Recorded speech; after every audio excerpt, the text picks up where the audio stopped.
ये तो आप जानते हैं कि फिलिस्तीन और इसराइल का मामला अब बैलेंस होता हुआ दिखाई दे रहा है। इसी बीच अमेरिका की तरफ से ये सुनने मिल रहा है कि वो चीन को काउंटर करने के लिए उसको दूसरे देशों में सैन्य बेस की आवश्यकता है। इसके लिए उसका ध्यान एशिया की तरफ हो रहा है। यहाँ अमेरिका का इस बार का इरादा है कि उसका ये जो बेस होगा वो चीन के नज़दीक होगा, ताकि उसकी थल सेना से लेकर वायु सेना तक तुरंत उस पर हावी हो सके।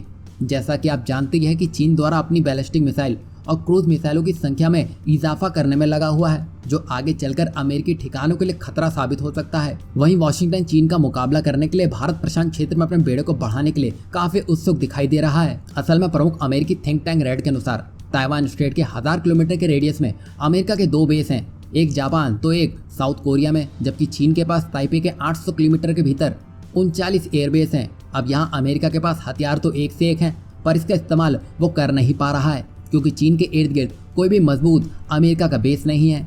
यहाँ अगर अमेरिका चीन को अपने मिलिट्री बेस के जरिए घेरा हुआ होता तो चीन के किसी भी हथियार या मिसाइल को आसानी से निष्क्रिय किया जा सकता है और उस पर एक अच्छा दबाव बनाया जा सकता है। तभी इसी को लेकर 10 मई को अटलांटिक काउंसिल द्वारा आयोजित एक वेबिनार में अमेरिकी कार्यवाहक सेना सचिव जॉन विटली ने कहा है कि अमेरिका के पास 4 ऑप्शन खुले हुए हैं, जिसमें सबसे शानदार ऑप्शन भारत का लग रहा है, क्योंकि भारत की अच्छी खासी सीमा चीन से लगती है।